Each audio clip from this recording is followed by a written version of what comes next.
last minute.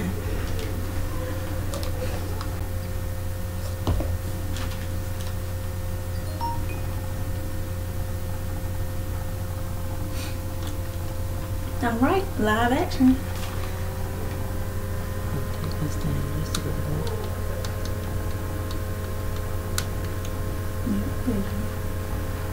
Hello, hello. I'll go ahead and say my hellos for the people that come back and watch this video later. I'm your host as usual, Jamakah Webb, and welcome to Pretty Political. Today's topic is Immigrant the New Black? With all the talk about the immigrant reform and the immigration processes coming about some changes, this is definitely a topic that people may think they know. They may know a little more than me, so I would love for you guys to leave your feedback on some things that I may have missed or something new that I don't know about. But if you have watched my previous shows, I like to give a little history and then we get into the now of the situation.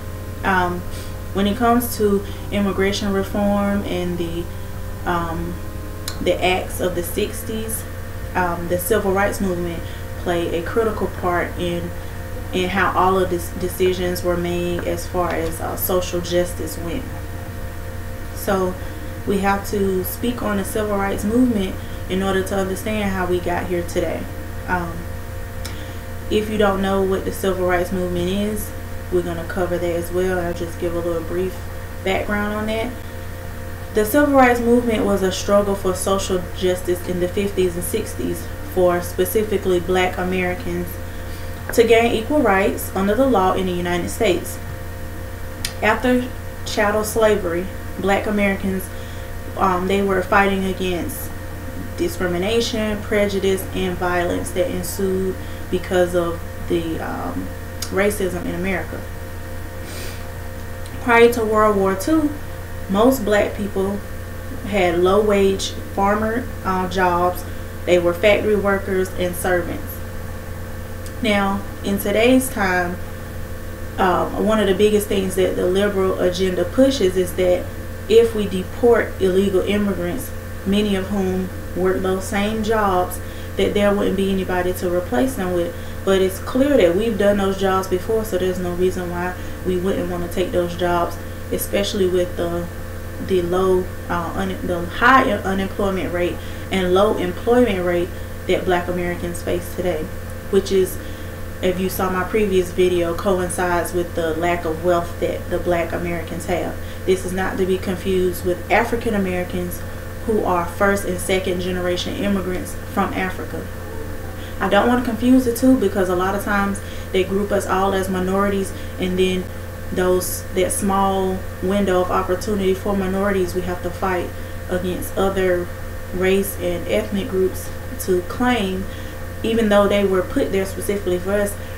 Going back to the civil rights movement, all those things were put there for us to gain from.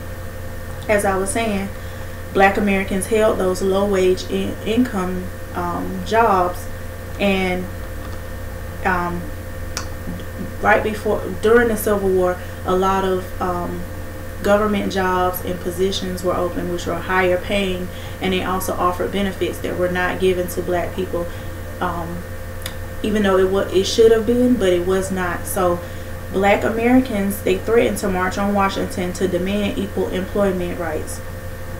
FDR signed Executive Order 8802, and it opened national defense jobs and other government jobs to Americans regardless of race, creed, or color, or national origin. Now, it looks as if, although we were still experiencing discrimination, racism, prejudice, and violence from other white Americans, our bottom line was to make money, to get in these higher positions, to acquire wealth so that we could defend ourselves.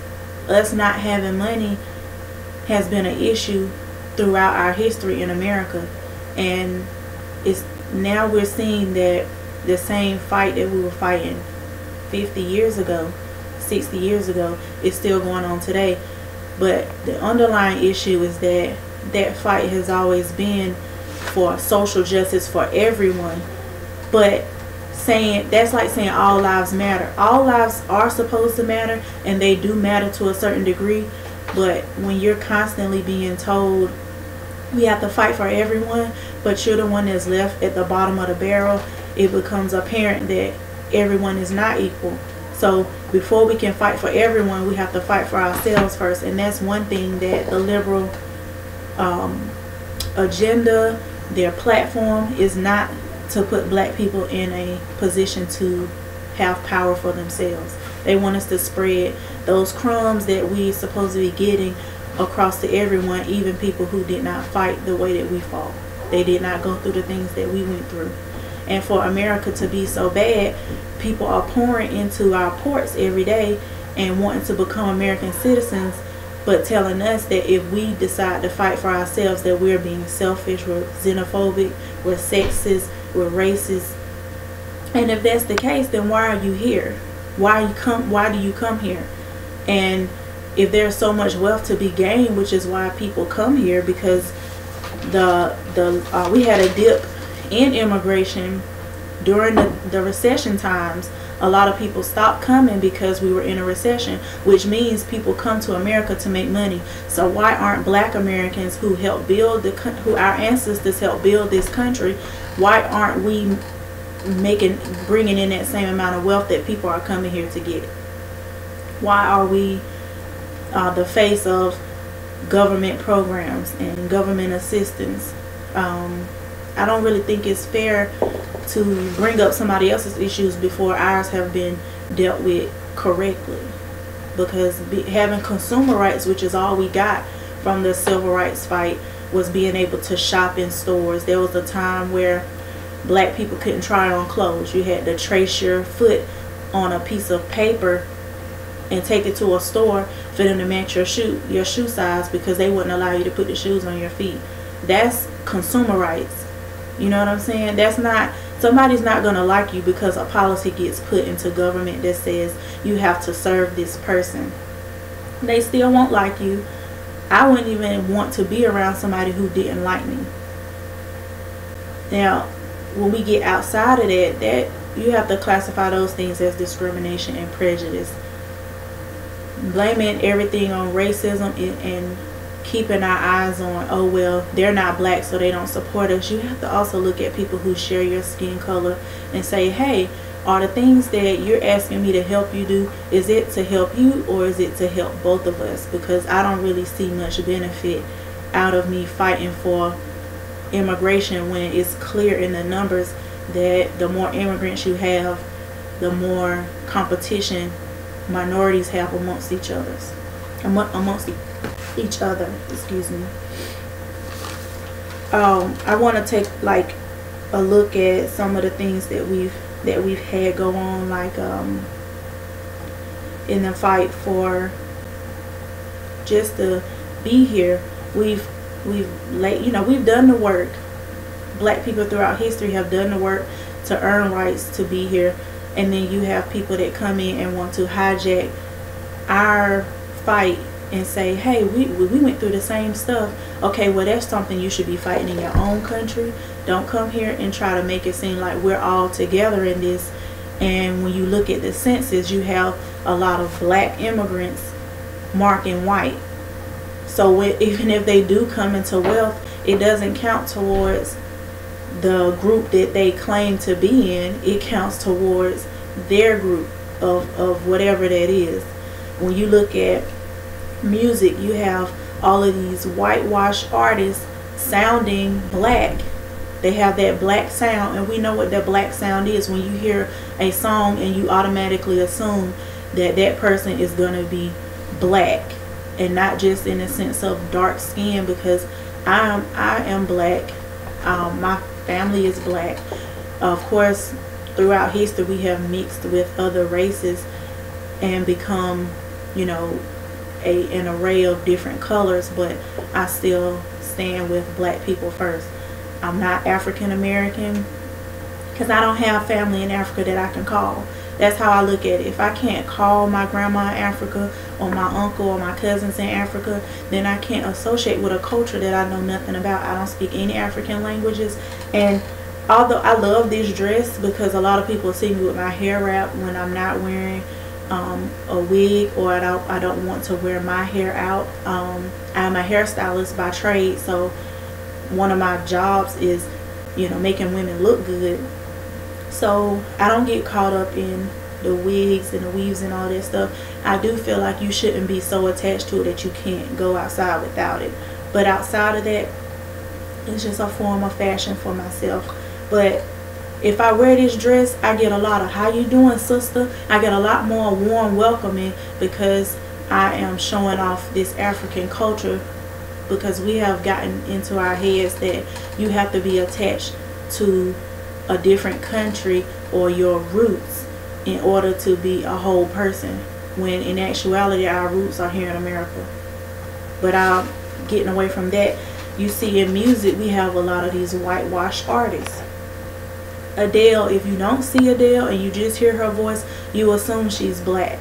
And we love, like, it's no slight to Adele, we love your music, but why don't we have, because we know black people can sing like that at 3 years old. Who was it? Was it Shirley Caesar or the Pips? Gladys Knight. She was singing since she was 3 years old. She had that soulful voice at 3 years old. So we know black people already sound like that naturally. But we give praise when the person sounds black but they're not black. It's almost like they become they have a superpower now. You have Eminem, who's a rapper who, you know, surrounds himself around black people, but he's not black. And so when all he have to do is put his pinky in the water and we're like, oh my God, he did that for us, when he's not black and he will never be black. Christina Aguilera just did a Whitney Houston song. It was at the American Music Awards, and people were saying how terrible she sounded, even though Christina has a very powerful voice. But how many black artists were overlooked to do Whitney Houston, who would have blown it out of the water?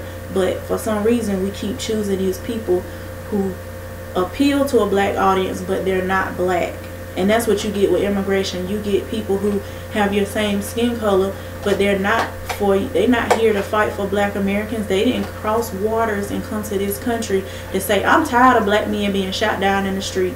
No, they came here because they know America is a place where you can come and make money, where our dollar is worth more than their currency, so they can send that money home and take care of their families. Why aren't we black Americans taking care of our families? We have our children trying to go to college and work at the same time. And when you look at the immigration and what those low-skilled workers do to the economy, when you have your child who's 18, 19, 20, who doesn't have a skill set already, they're in those low-skilled, low-wage jobs, but they're competing with a grown man who has a family to feed. So who do you think they're going to hire? Your team, who, if you look at it in the long term, they need that job so that they can pay for college, because we know we're not saving money for our kids to go to college. We don't have it. Even if when we did have it, we weren't thinking about that. We were trying to give our kids what they never had, things that we never had, and things that really didn't matter much at all. So for me, everything matters. Everything that affects our bottom line matters. I don't care about somebody else's family. I care about my family, because my family comes first, and then my community comes first, and then my country comes first, and then everything else. Until you start thinking like that, you're always going to be that person who, you got one slice of bread and you cut it in half and tried to share it with somebody when you could barely feed yourself to start with. Like, it is ridiculous that we have this, we've been attached to the Liberal Party, the Democratic Party, for a very long time. And before 1924, they wouldn't even allow black people into the Democratic Convention. So if we want to talk about who's racist and who doesn't like black people and who doesn't want them around, it is the Democratic Party. Ain't nothing changed but the fact that they need that black vote, because rich white people are not voting with them. Not the ones with conservative views anyway. When you start giving gays this, trying to take them down the same road that black people went down. You don't have to tell nobody you're gay, but people can look at me and tell that I'm black. So how is your struggle because you want somebody to accept who you come out the closet to be, whether you want to be called a toaster or a microwave, a 6-year-old boy when you're 45 years old, or you want to be recognized as a woman but keep your balls and penis? That should not even be an issue right now. If the Democratic Party cared about black people, they would be trying to take that same energy they use into creating these visas for highly skilled workers and promote black people to get in those highly skilled positions. We know how to read, we know how to add, we know how to, do all of these things. So why is it that you're going outside the country to look for highly skilled workers when you could just teach black people from the beginning to do those things? Because white people, we don't even have to discuss them. The ones that understand this are already doing it. And that's the issue, where when we start talking about politics, we automatically assume it's going to benefit white people. They're benefiting anyway. They could drop out of the politics argument if they wanted to and live just fine. I'm talking about us, because it's us that are suffering. It's us that have on an average $1,700 worth of wealth saved up. And if you lose your job, $1,700 is only going to last you a month, if that. If you pay your bills, and if you got a mortgage and a car payment, you got 3 months before they come pick your stuff up. So you got 3 months to find another job and have your finances together. And most of the time we already behind, so that $1,700 is really zero if we really want to get down to it, taking credit out of the equation and taking refinancing and all those other things that we use that are based on credit, because that's what we've been living on for so long. If that was to end, where would we be? Where are you going to be if you lose your job? Your child may be in college and maybe working a little part-time job, but they don't make enough to cover the bills while you wait and see who else is going to hire you. And we know the job market now, there are people with master's degrees and high doctorates that don't have jobs, that can't get into the field that they work so hard to be in. But yet we love to see somebody tell their story about how they came from nothing when they came into a country that gave them everything. And we don't even get that same, like, if we do come up, it's so many of our people that get left behind that it's not even fair to even gloat about, because while you're saying, yes, I finally made it, but you got a family full of people that didn't. So that one income that you have is not going to pay for your whole family to come up, because we live in a country that's very expensive. Now, if one person comes from Africa and they sending money back home and they taking care of their family members, which I have an immigrant client who she sends about $400 a month home, and that takes care of almost 3 generations. Now, I don't know how that money changes over, and I'm not going to get into all of that, but the fact that can you go and work and make enough money to take care of 3 generations in America? No, you cannot. So our fight is not the same. Their fight is to continue gaining money to take care of their whole entire family.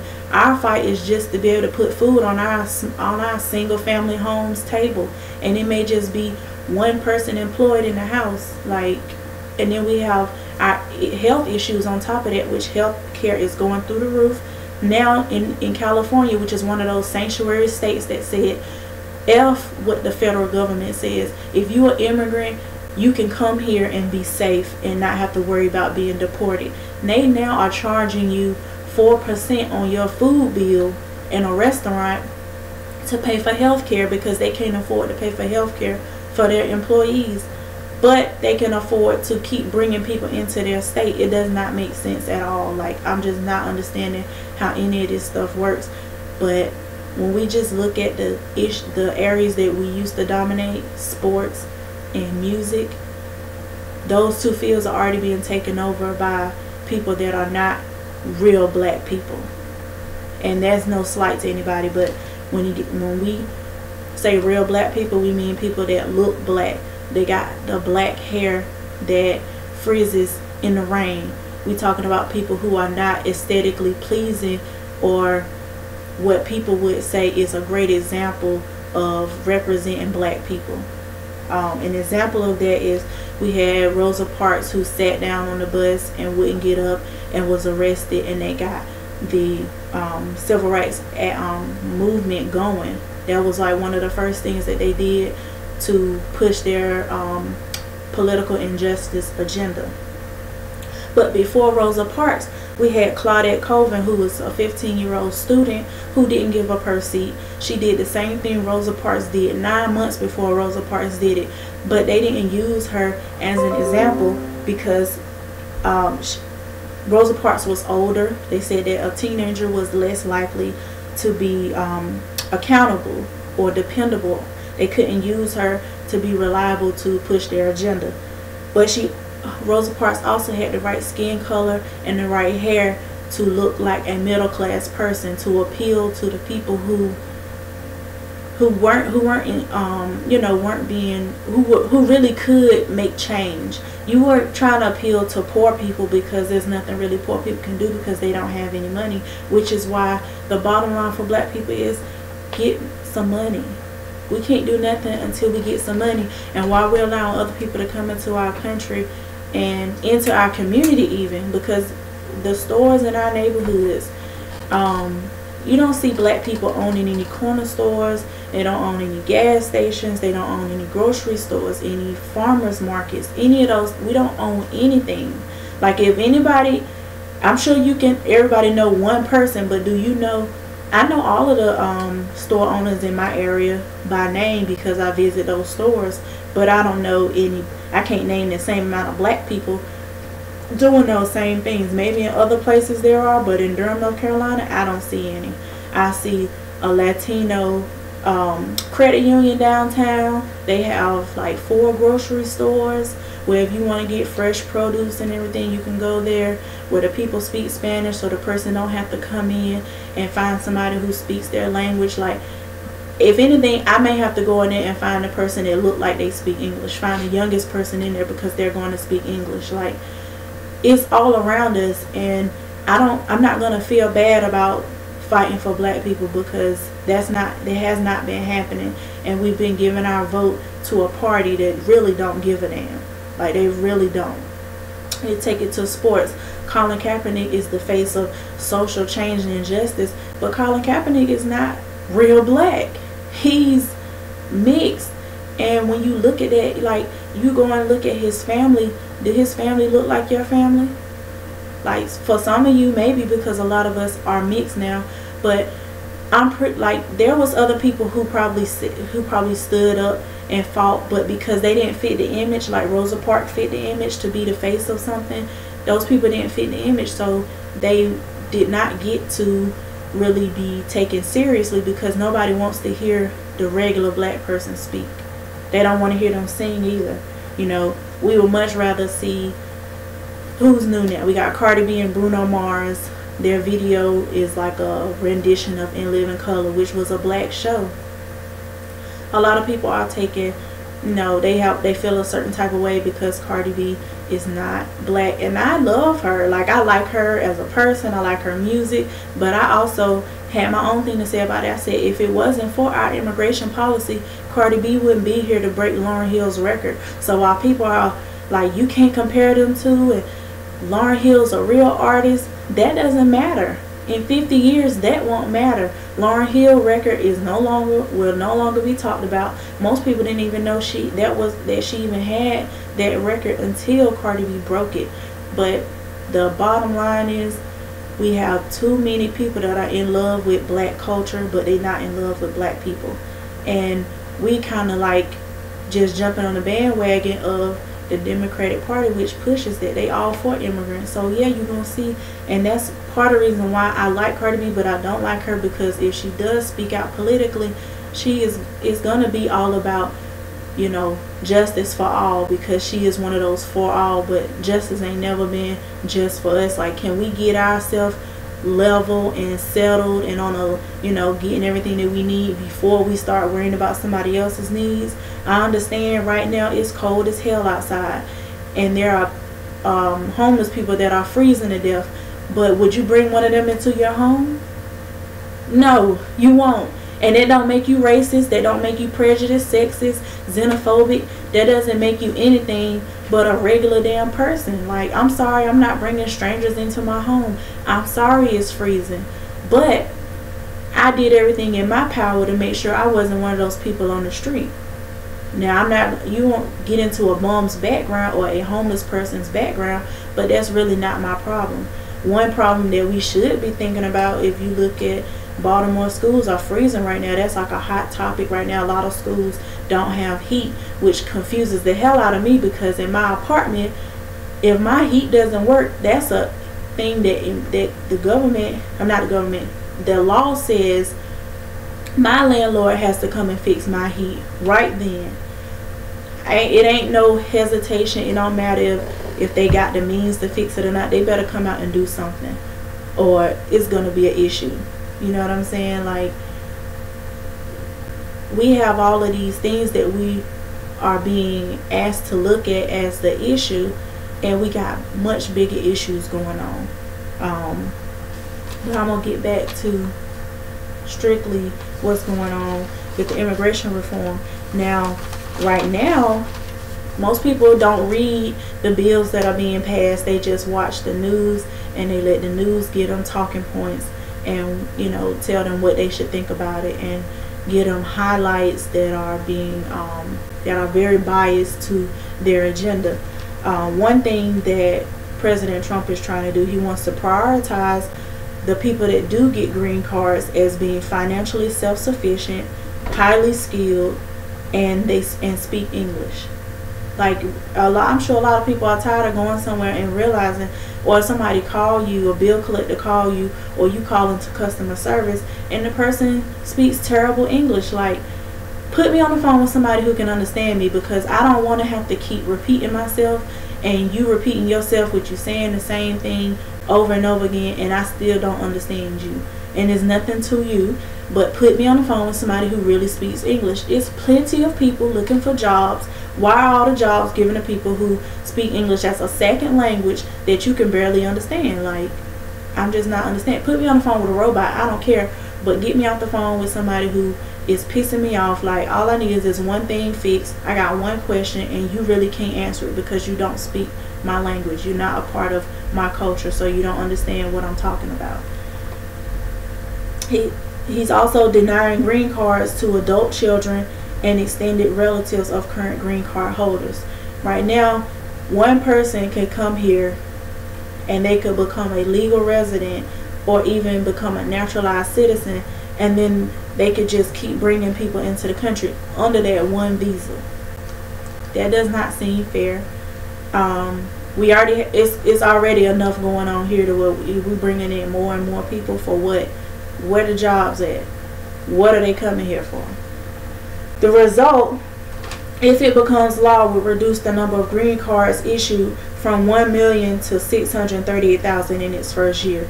I didn't even realize it was that many green cards being given out. I thought you had, to go through a lot to get one, or they were very hard to come by. But giving out 1 million green cards, I'm trying to figure out if the country is already bankrupt, how are these people getting here? Because they're classifying them as poor immigrants. If you poor, how you afford to come here? And how did 9-10 other people follow behind you and come here? Because I can't pack up and move just me by myself and go to another country. I don't have it. I don't have it to get in. I don't have it to pay the fees to get in or any of that. So how is all this stuff being done? But then they classify, they want to glorify these people as poor and come in here with just a shirt on their back. Maybe 100 years ago that was the case, but that's not the case now. The employment-based green cards would remain at 140,000. That's how many are allowed to be given out at one given time. 2/3 of the cards go to relatives, and 20% are employment-based.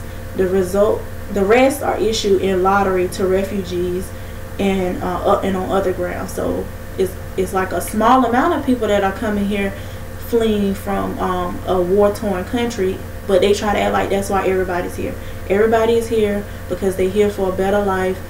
They running from from people trying to kill them based on their religion and whatnot. Now, the liberal research groups estimated that farmers would have a hard time finding replacement workers. Instead, they would be forced to cut production to fit their reduced labor supply, which isn't true. I'm pretty sure you can find people that want to work on a farm. Maybe you find people who want to own their own farms. Like, you know, it's plenty of farmland. Why don't we get people back into farming?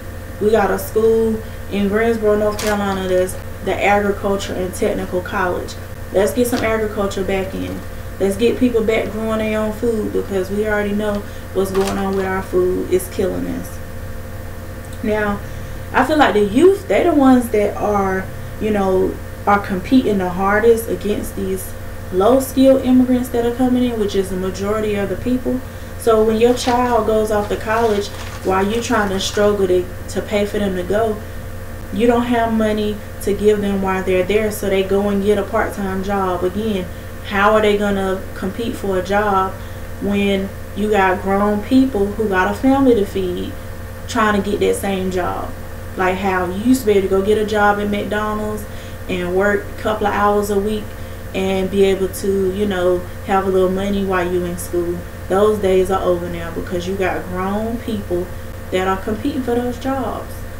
Like adults who coming in with full resumes. They done completed a little college and everything, and they need that job more than your child do, so they get a job to the other person. Now, Trump promised during his campaign to require all companies to offer all jobs to Americans first. Now, a lot of tech companies like WIPO, and there's a couple other in Silicon Valley, most of the time they're hiring immigrants. They will hire somebody from another country before they'll hire an American. And Facebook does it too. And I just saw something, I don't know if they just started hiring black people or if it's in the executive positions, but they don't really have many black Americans working for Facebook. They don't really have many Americans working for Facebook either, you know, outside of the regular white folks, which we ain't talking about them because they already included in everything. And Trump also asked Congress to prevent all immigrants from receiving welfare for the first 5 years in the country. The move would take away the authority for states who currently decide who is eligible for assistance programs. He will also enforce regulations that will deny immigrant status to those who seem likely to become public charge within the first 5 years of their arrival. Public charge means dependent on the government as far as food stamps and other government programs. Now, speaking on California specifically, since I visited there, they have declared themselves a sanctuary state. They said F the government. But as soon as the government said, okay, well, how about we just cut off your federal funds, so then you're going to have to listen to what we say. Now they're making it seem like, oh, they don't care about people, they don't do this. But if you're not going to follow the rules, they're going to have to take a drastic measure to get you to follow the rules. Just like when black people were finally able to vote and finally able, they desegregated the schools and black kids could go to school with white children. The states didn't want to follow the rules, so the National Guard had to come in and escort children into school. So now the National Guard or whoever is going to have to step into these states and force them to do what they're telling them to do. Now we looking at it as, oh, they trying to push racism and they want to keep black people down and they want to kick immigrants out and all that stuff. But on the flip side, when the states don't listen to the federal government, the federal government have to take drastic measures. It worked for us. It got us into the schools, didn't it? Because they were not going to let us in there. And a lot of those same people are still doing this whole resistance thing. So to me, I'm looking like, why are you fighting so hard for these immigrants to stay? It's almost as if you like having that cheap labor. You like having people who don't have constitutional rights. You like having people in your country that are dependent upon whatever you're giving them because they don't want to go back home or they can't go back home. It's almost like you like that free labor you had before, those slaves that you had before that you didn't want to give up, that you went to war to keep. That's that party that we fighting for. That's that party that gets us all riled up Hillary Clinton with her hot sauce in her bag, which is almost a slap in the face to regular black people, because it's like you definitely are pandering to the point where you don't even care that you're showing it. Like it should be so, you know, subconscious, subliminal thing, but they don't really care anymore. She actually said that if you ever watched her Breakfast Club interview, they asked her, what do you keep in your bag? And she said hot sauce. Now this is before everybody realized Beyonce was talking about a baseball bat that she called hot sauce. That's what Hillary Clinton said, and everybody knew that's what she was gonna say. They were just waiting for her to say it. And Charlamagne said, so you are pandering to black people. Hillary Clinton replied and said, is it working? She threw a concert with Jay-Z and Beyonce, who is, I guess, the biggest black, that you can't get no bigger and blacker than that when it comes to entertainment. She threw a concert and had people come out. I think the concert might have been free to get into, to pander to black people, not to speak to them and find out what we really need. No, just get them up and dancing, you know, throw a little hot sauce on their chicken and they good. They don't need much. And that's what we've shown the government, that we don't need much. We don't need much. Just, you know, just make us feel better. Just give us a black president. We'll feel, you know, then you won't have to hear from us. And that didn't work. Because it actually woke a lot of people up. People who actually read. People who actually think before they say, you know, whether they're going to go with something or not. We too busy worried about that white boogeyman to even get the money that's out there for us. Like, we got this new wave of conscious black men who are bashing black women for working in corporations, for, you know, getting degrees and getting these high paid positions. But what you gonna do without no money? Sit on Facebook and complain and argue about the women going on vacation and wearing hair weaves? Like, what are you doing though? He got his foot on your neck. He don't have his foot on my neck. So as far as I'm concerned, I can just keep doing what I'm doing while you sitting around and complaining. As many, you know, drug dealers as we had in our black community, we should be like the mob, where they was off in nice mansions. They kids went to college. You know, they could pay for their kids to go to college. Why is it that the black community is still poor, even though we had all of this money flowing through? If you look at those old drug dealers, watch them old documentaries, they was making $1 million a week. And they went out and bought cars, and they went out and bought furs, and they went on trips, and they was doing all of this fun and hip stuff, you know, at the time, and didn't put a penny of it back into the community. But we supposed to go out there and fight for them same men to be released from prison, when they didn't give a damn about they weren't thinking about their kids, they women, they wasn't thinking about none of that. And I'm talking the 80s, you know, since we act like crack from the government is what tore our community apart. But had we been doing that and thinking at the same time, I think we would have fared out a whole lot better. I think we would have, you know, would have been thinking, I can't pass down this drug game to my son, so let me put him in an after school program. Let me send him abroad to a trainer, you know, stuff that we could have paid, you know, that people could have paid for, since they was making $1 million a week. You know, they keep talking about our spending power. We got $1.1 trillion in spending power, but all of our kids and everybody in our community has gone to colleges in debt right now. Why is that not paid off with that $1.1 trillion, which I don't even know how they came up with that number, because when I go to the cash register, they never ask me for ID. So how do you know how much black people are spending? Did you just make that number up to make us think that we have arrived when we ain't there yet? Are we spending 1.1 trillion in credit? Because then I guess you could track who's spending what. Like that I need to know. If anybody know how they come up with our spending, our spending value, please let me know, because I want to know how they came up with that. But again, I don't have a problem with nobody coming here and wanting to do better for their family. Just understand that we paved the way, and you need to be behind us, supporting us, not behind us in value, but stand behind us and say, no, we not gonna put up with this. That day without immigrants, you saw black people, yes, stay out of work. Make them understand your value and make them understand your worth. But what you're not realizing is a lot of those immigrants own the companies they work for, so they could take the day off, or they was owned by a fellow immigrant who understood their fight. Let you try that. Let you walk off your job. You just won't have one. They'll replace your ass real quick. Did we get any comments? I seen one pinned up here. We have a lot of comments.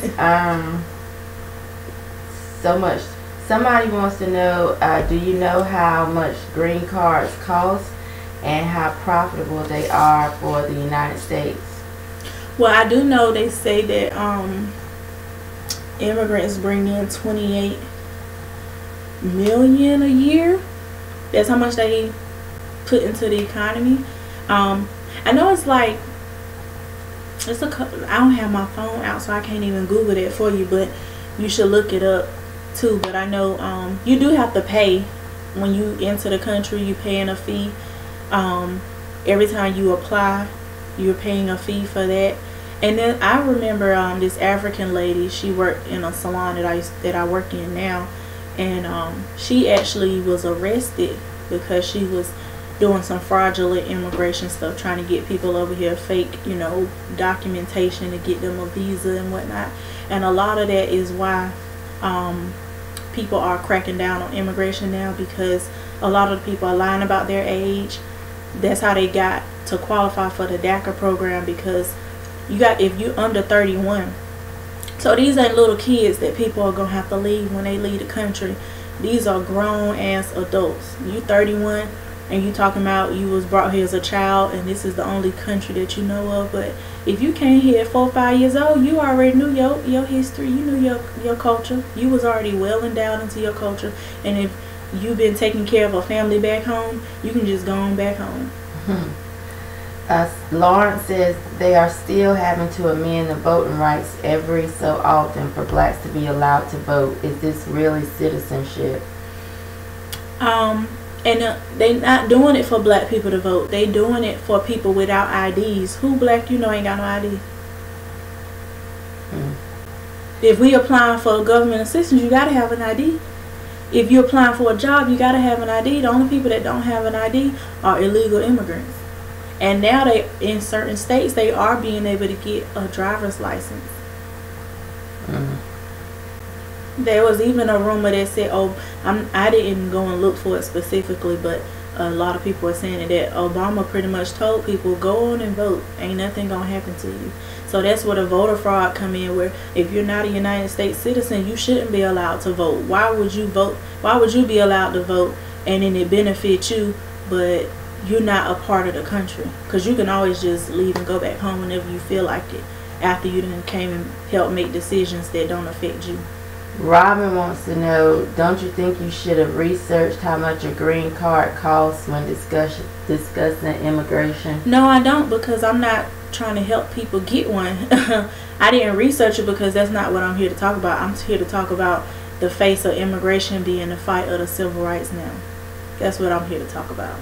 If you want to know how much a green card costs, just go look it up. I know how much it's costing to keep the people here. I know how much they're saying that immigration is paying for itself, but that was my last note. Illegal immigrants cost the country less than legal ones. That's because they are not eligible for government programs. If they were granted amnesty, the cost to society would double. That's the cost that I'm concerned about. I don't care how much a green card costs, because I don't plan on moving. You know, so I'm only discussing things that affect black people. I could care less what a green card costs. Sorry. Someone says, if the black woman get off their jobs nationwide right now, America will freeze. Understand we are empowering their oppressive system. If black women walk off their jobs, they're gonna freeze because their lights are gonna be cut off. It's enough immigrants to replace you. That's what black people do not understand. They can replace you. They don't care. They don't care. You know, it's not gonna be them days where you know, oh, we gonna just boycott, because that's what they did in the 50s and 60s. That's what worked to get people to listen to them. They boycotted because black people held those jobs. They were, you know, the ones that were riding the bus. They were the ones that were serving in restaurants. They were the ones who worked as maintenance men. So when they stopped working, everything stopped. Now we're the social workers, we're the nurses, and there's plenty of nurses. That we're the you know, we the shift leaders and managers and stuff like that. Jobs that won't stop production because they done already trained the employees to do their job. So the jobs that we used to hold held weight. When all the servers in your restaurant are black and they stop coming to work and ain't nobody there to serve the food, and the owner is too good and the manager is too good to serve food, then it's an issue. But when the manager quit, they'll just bring in the assistant manager or the you know, the store manager or the general manager to come in and take their place until they replace them. We no longer have those jobs where we are the groundwork for that. Immigrants have those jobs now, which is why they have so much power. Even though those jobs don't pay well, you're in a position to slow down production. Trinae says, right, for what one of us is paid, they will pay them less, but hire two of them. Right. Rodney says some of them have dual citizenship as well, or have green cards and have no intentions of becoming citizens of the U.S. Exactly, which is why they're gonna you're required to speak English. You don't learn English when you don't plan on staying. You don't plan on staying in America that long, which most people have learned English because it's like one of the widely spoken languages on the western side. But they have an alliance to their country. When you see immigrants, they are speaking highly of their native land. Black Americans don't do that. We speaking on Africa, ain't they never been. Probably won't ever go. Can't even speak the language when you get there. Ronnie Carl says, do you think in hindsight that the civil rights movement was truly what truly fucked us up, meaning it took away our unity and development of our own? I believe so. I believe we traded in black politics for social engineering. Martin Luther King was a socialist, and he said justice for all. He didn't say justice for black people and then we'll get to everybody else. A lot of the times when things happen, it was because we was teamed up with somebody who they could care less. A lot of people say the civil rights movement was funded by Zionist Jews, and if that's the case, that's what they're doing nowadays, it would definitely have our face up there, us being sprayed with water hoses and going through the trenches, you know, sleeping on floors, marching from Montgomery all the way to Washington, and then it turns around and the stuff that we asking for don't get included in the compromise. So we doing all this compromising and we didn't get the benefit of it. We was going to vote so that we actually were voting so that we could put people in power that were pushing our agenda. And then when you realize that the only people that get put in those positions of power is the people who don't fight for your agenda. And once Martin Luther King realized that, he was killed. That was it. Sonny says white capitalists want illegal immigration, white nationalists don't. Yeah, white nationalists is what you call the KKK, the Tea Party. You know, those are the people that fought to be free from the British. So they don't want alliances with other people like that, because when you give somebody, you know, you go and sign a treaty.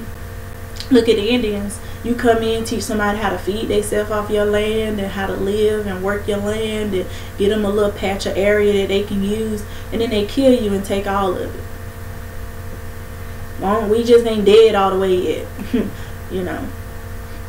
Ronnie says MLK, Martin Luther King, actually was beginning to believe that he had made a mistake in leading his people into a burning house. LaShawn says MLK was a Republican, a Mason, plus was the elite government. Maybe. I mean, that's I definitely believe that you have to know somebody to know somebody. You don't get to just be a big face without somebody giving you that opportunity to do that, which is why people don't understand. It's not about pandering and making white people love you and take you under their wing. The thing is, the only way you're gonna get through that door and be able to even get people to hear you is if you gotta have a conversation with them. You gotta appeal to that person. But the same way they infiltrate our programs and organizations, we have to do the same thing. You can't think, oh, if black people just stick together, we'd just be sticking together. But until you realize that you need that money in order to make things work, like, you can say money isn't real and it's the root of all evil and all of these different things, but when it's time to pay your light bill, they only accept in US dollars. That's it. So in order to survive, you need the money, but you also need the unity to grow and progress. And a lot of people had to choose whether they were going to go with Dr. King or Malcolm X. And one thing Malcolm X said was the Democratic Party, you definitely a traitor if you with them. Forget what the white nationalists feel about you, because they feel the same way. They were pissed off that this free labor was coming in. Never mind how we got here. We are free labor and they got to compete against us. Why would they hire a white man when they could get the black slave to do it for free? And they still fighting that same thing. Why would they hire the rightfully backed American when they can get an immigrant who don't have no rights in this country to do it for pennies, which equates to free? They might as well be working for free. They don't have no benefits and all of those things going with it. And we talking about low skilled workers. When we're talking about the highly skilled computer programmers who come in and get a nice cushy package, and all that stuff. We talking about the farmers, the people that work in the factories, all of those jobs that are a part of America's production. They're not gonna hire the person who they got to pay more. That's just basic knowledge. Robin wants to know, would you be open to visiting a country in West Africa? Sure. And what are your thoughts on an alliance with black Africans and African Americans? I think it's a waste of time, because if you go to Africa, the people are in the same position. We had slavery in America, chattel slavery, the transatlantic slave trade, and in Africa they had colonialism.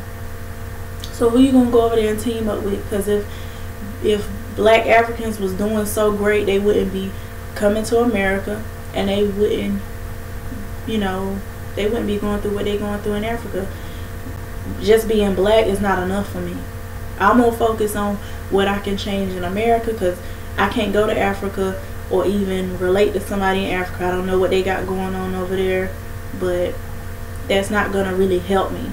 All that is gonna do is create an alliance, but an alliance that really don't benefit me, unless they gonna come over here and help me fight the American government and get what I'm supposed to have. It really would be pointless. We can talk about our, that's like me getting with a bunch of women or getting in a domestic violence awareness group. We just gonna be sitting around sharing our experiences, but that does not make us, that doesn't help our fight against whatever we're going through.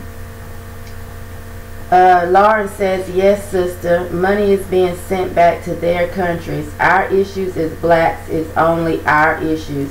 Why would others care? It's all about what you can do for me now. Money talk, bullshit walks. There will not be another MLK. Our MLK will be our money and power, building our own communities, careers, jobs, etc. Others are doing it. That's it. You don't see no Asian man going around speaking, telling people let's march somewhere and do this and do that. Shit, them Japanese people was put in concentration camps during the gold rush back during that time, and the time where they was building the railroads. But they still come to America and make them some money. They don't care about that. We understand, yeah, y'all fucked up our people and then y'all bombed us. But how about that salary you was talking about, sir? They coming to get the money. That's it. Like, it's really nothing else to even talk about.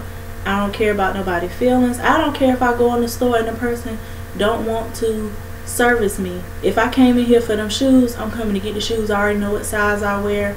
I'm gonna try it on. It fit. I'm buying it and I'm out. I don't care about you being nice to me. But what you being mean to me will do is make me say, somebody need to open up a shoe store. Not go and sit at somebody's lunch counter and make them serve you so they can spit in your food and do all this and do all that, or make you eat out back and you happy just to be getting the food from that place. No, I just wouldn't patronize their business. That's what they should have done, but they didn't, because they just did the system that they had presented to them. And if you got somebody backing you financially, they're going to be the ones pulling the strings.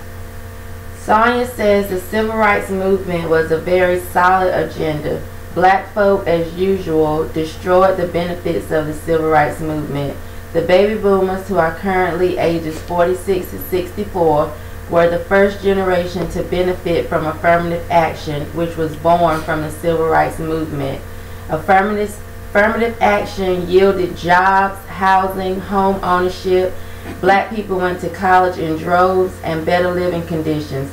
Black folk destroyed unity by not continuing entrepreneurship, owning black businesses, and supporting those businesses, along with black folk felt they had arrived and become bougie, then looked down their noses to their own. Black folk destroyed the benefits of the civil rights movement.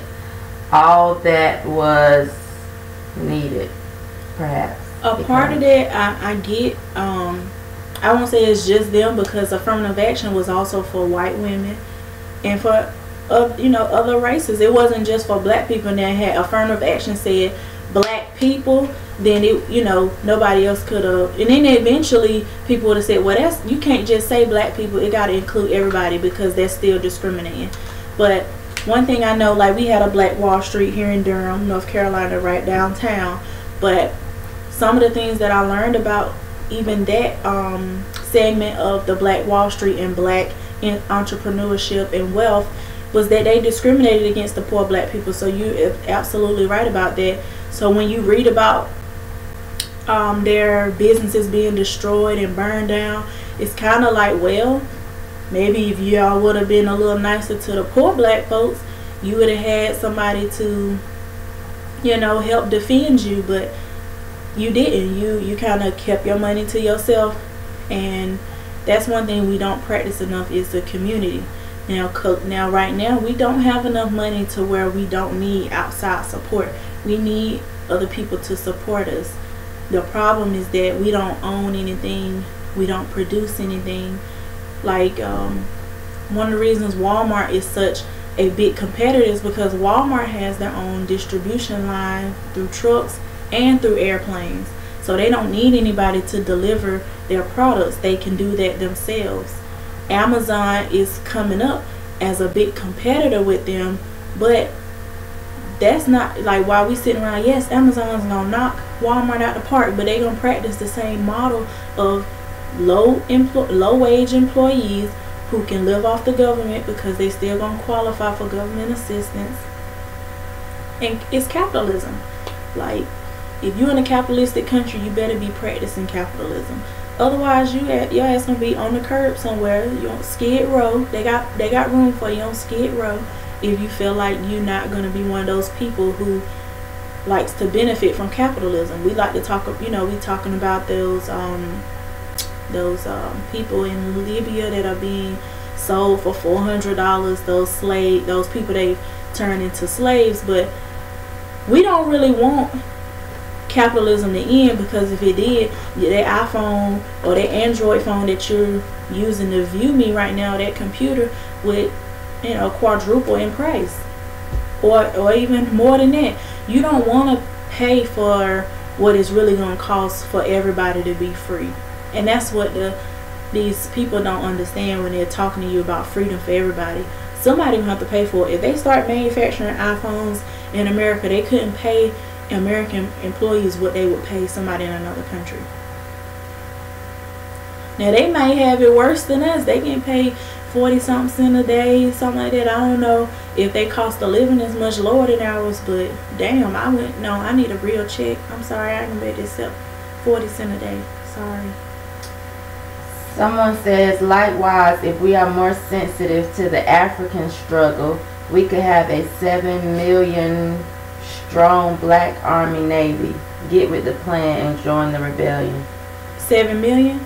It's 40 million Americans in America, so why would we need the 7 million? That I don't know. Maybe for you might need that solidarity from other people, but those people don't have no more power than you do. Align yourself with some people with some power that's willing to actually help you, which ain't that many, you know. Good luck. Kimberly says, capitalism is the only way to create wealth. She said it. And Sonny says, black people want capitalism without the capitalists. Yeah, we do. You like with Cuba, when what's his name, Fidel Castro died, all of the white Cubans in Florida, they were happy. They were rejoicing. Yes, he's finally dead. But what they won't tell you is that Fidel Castro said, hey, wait a minute, y'all got to share y'all wealth with these black Cubans, you know, these poor Cubans, which most of the time they're darker. And then people said no, and they left America. They left Cuba, came to America, and resettled. And if you go to Miami, that's Cuba. That's little Cuba. They built all that up and made that into what it is now. Made it all pretty and whatnot. But they didn't want to share with the poor black people or the poor Cubans, so they left. And that's what people are doing in all other countries. They don't want to share their wealth, so they leave and come to a country where they tell you don't have to share your wealth. And then we got the Democratic Party who wants you to share your wealth. They want everybody equal. If you got 5 houses and 6 yachts that you're not using, somebody should be able to live in your house, because it's not fair that you got more than what you need and somebody got less than what they need. Ronald says the Amish don't care about politics and the economy. We need that same thought. But we don't want to give up the conveniences of the American life.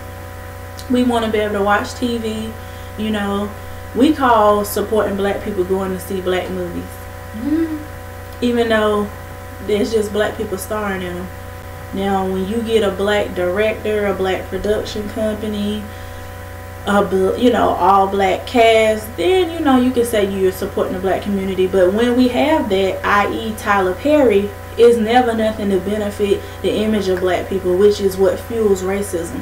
When you see movies where you got a man cross-dressing, it's always somebody on drugs, somebody always got a criminal record, or it's always some battered black woman, a woman with no kids, and the hypocrites in church. Like, that's the only image that we get with black movies. But that's all we got to support. Black singers who be owned by white white executives. They be tied to a label who make more money off of them than they do. It be a black athlete that's owned by some white team owner in the NFL who makes more money off of him than he makes off himself. Like, you said we want to support black people and everybody should have a business, but if everybody got their own business, we're going to have to barter. We're not going to be able to trade dollars, because we're going to have our money put into products and not in our pockets. So you need enough people. We're going to wrap this up real quick. You need enough people in production and as consumers. And the only way you're going to be a consumer is if you are generating income. And that's not going to come from just supporting black people. That's going to come from learning what it takes to make money and keeping money, because we've done a great job at making money and spending money, but not at keeping money, which is probably why our spending value is $1.1 trillion. LaShawn, which will be, I guess, this is our last comment. Well, I'm going to do a comment. Okay. Fontella says immigration in the U.S. is out of control. And then LaShawn asks a question, like I said, asked, EYE, why can't they start a black sports league? Well, LeVar Ball is supposed to be doing that now, but I don't think us subjecting our children to head trauma is something that we should be pushing our money into. Like, I think sports is a big distraction. The same way men go on and on about women and their makeup and their weaves and all of that, I think they should take a break from sports. Like, if you can't go outside and play catch with your son, you shouldn't be sitting in front of the TV watching sports. That's just my take on it.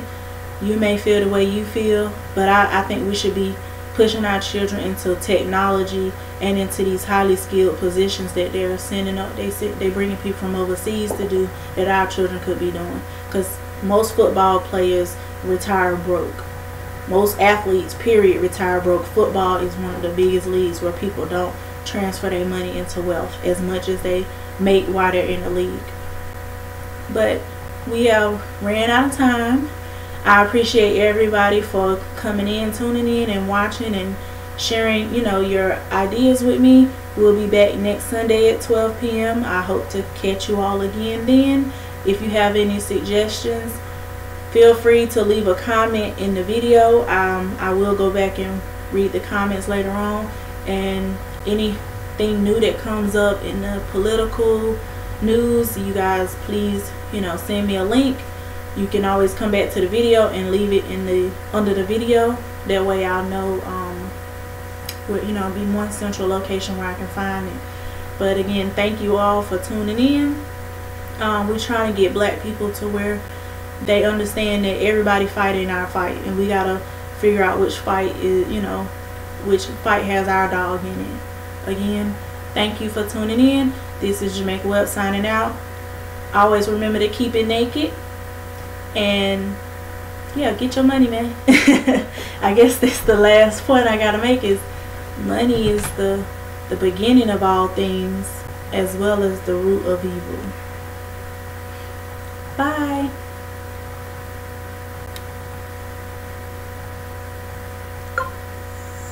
I could have helped you out, couldn't I? I'm like, nope, yes, this it. Stop streaming. Yes, I'm sure.